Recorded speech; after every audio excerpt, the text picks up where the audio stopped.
রাজ্যে পালা বদলের পর উলট পুরাণ, তৃণমূল ছেড়ে কংগ্রেসে যোগদানের হিড়িক। নদিয়াতে ক্রমশ শক্তি বৃদ্ধি কংগ্রেসের। রাজ্যে রাজনৈতিক পালাবদলের পর তৃণমূল নেতাদের অন্য দলে যোগ দেওয়ার হিড়িক লক্ষ্য করা যাচ্ছে। ইতিমধ্যে তৃণমূল ছেড়ে কংগ্রেসে যোগ দিয়েছেন অনেক তৃণমূল নেতা। তাদের দাবি, একসময় কংগ্রেসে ছিলেন তারা। তৃণমূল কংগ্রেসের জন্ম লগ্ন থেকে তৃণমূলে যোগ দিলেও বর্তমানে পুরনো দলে ফিরে গেছেন। নদিয়ার বিভিন্ন জায়গায় তৃণমূল নেতাদের কংগ্রেসে যোগ দেওয়ার ছবি সামনে আসছে, যার ফলে নদিয়াতে অনেকটাই শক্তি বেড়েছে কংগ্রেসের। অঞ্জলি সিল্ক, শিমুলতলার মোড়, বনগা এখন এক নতুন রূপে, নতুন সাজে। সেই পরিস্থিতিতে দাঁড়িয়ে এবার শান্তিপুরে দেখা গেল তৃণমূল ছেড়ে কংগ্রেসের দলীয় পতাকা হাতে তুলে নিলেন একদল যুবক। জানা গিয়েছে, তৃণমূল ছেড়ে আসা সকলেই আগে কংগ্রেস করতেন, কিন্তু মমতা বন্দ্যোপাধ্যায় তৃণমূল কংগ্রেস তৈরি করার পর তারা তৃণমূলে যোগ দিয়েছিলেন। এবার তারা কংগ্রেসে আবার ফিরে গেলেন। আগাগোড়া শান্তিপুর কংগ্রেসের শক্ত ঘাঁটি হিসেবে পরিচিত ছিল। প্রয়াত নেতা অজয় দের হাত ধরে এখানে দীর্ঘদিন কংগ্রেস ক্ষমতায় বসেছিল। সেই পরিস্থিতিতে দাঁড়িয়ে তৃণমূল পতন হওয়ার পরই দেখা গেল আবারও কংগ্রেস ধীরে ধীরে তাদের মাটি পুনরুদ্ধার করার প্রক্রিয়া শুরু করলো। কংগ্রেসে যোগ দিয়ে গোবিন্দ ব্যানার্জি বলেন, আমরা আগে কংগ্রেস করতাম, কিন্তু মমতা বন্দ্যোপাধ্যায়ের হাত ধরে এবং আমাদের প্রাক্তন বিধায়ক অজয় দের হাত ধরে আমরা তৃণমূলে এসেছিলাম, কিন্তু এখন বিজেপি অত্যাচার করছে, তাদের অত্যাচারে বাড়ি টেকা যাচ্ছে না, আর এদিকে নিরাপত্তা দেওয়ার শক্তি হারিয়েছে তৃণমূল। সেই কারণে আমরা সাধারণ কর্মীরা আবারও আমাদের পূর্বদল কংগ্রেসে ফিরে এলাম। তৃণমূল করতাম, তৃণমূল থেকে আমরা কংগ্রেসে যোগদান করতাম। সেটা কি কারণে? বিজেপির অত্যাচারে। রাত্রে বেলা 12টার পরে যারা বিজেপি হয়েছে তারা আমাদের ছেলেপেলের উপর প্রচণ্ড হারে অত্যাচার করছে। কিস্তি খামারি প্রচুর হারে করছে। কোন এলাকায় বাড়ি আপনাদের? 18 নম্বর ওয়ার্ড মৌচাক কলোনি। তাহলে কংগ্রেসে আসার পর নিরাপত্তাটা একটু পাবেন? এখন আশা করি তো পাবো।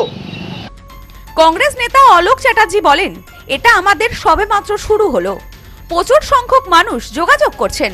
হয়তো এই যোগদান কর্মসূচি বড় করে করা উচিত ছিল আমাদের। আগামী দিনে আরো বড় যোগদান কর্মসূচি রয়েছে, সেদিন আনুষ্ঠানিকভাবে যোগদান করানো হবে। আমাদের দল সকলের জন্য খোলা রয়েছে। 12 নম্বর ওয়ার্ড থেকে কিছু লোক এসছেন, 18 নম্বর ওয়ার্ড থেকে, তারা আমাদের দলে যোগ দিলেন। বিষয়টা হচ্ছে শান্তিপুর কংগ্রেসের মাটি দীর্ঘদিনের, কিন্তু কয়েকটা বছর আমরা কংগ্রেস দলের নেতৃত্ব হিসাবে শান্তিপুরটা হারিয়ে ফেলেছিলাম। এই যে তৃণমূলের যারা শান্তিপুর মাটিটাকে গ্রহণ করেছিল অশান্তির বাতাবরণ দিয়ে, আজকে তারা তাদের ভুল বুঝতে পেরেছে। একের পর এক মানুষ কিন্তু এখন ফিরে আসছে কংগ্রেসে। আমরা বলতে চাই, নদিয়া নয়, শুধু সারা ওয়েস্ট বেঙ্গলের রূপকারকে ডক্টর বিধানচন্দ্র রায়। আজকের দিনে দাঁড়িয়ে বিজেপি গভর্নমেন্ট ক্ষমতায় এসে তারাও স্বীকার করছেন ওয়েস্ট বেঙ্গলের রূপকার বিধানচন্দ্র রায়। আমরা বিধানচন্দ্র রায় বলি না, আমরা বলি কংগ্রেস দল। যেই দল সোনার বাংলা উপহার ছিল, সেই দল আজকে প্রায় 50 বছর বহিষ্কৃত হতে হতে ওয়েস্ট বেঙ্গলের শেষ প্রান্তে। তার প্রতিবাদে আজকে আমরা কংগ্রেস দল উজ্জীবিত হচ্ছি, মানুষের পাশে দাঁড়িয়ে আমরা বলার চেষ্টা করছি, আবার বাংলাকে ফিরিয়ে আনতে হবে তাদের নেতৃত্বে, কংগ্রেস দলের নেতৃত্বে। Bureau report, news no man's land, Nadia.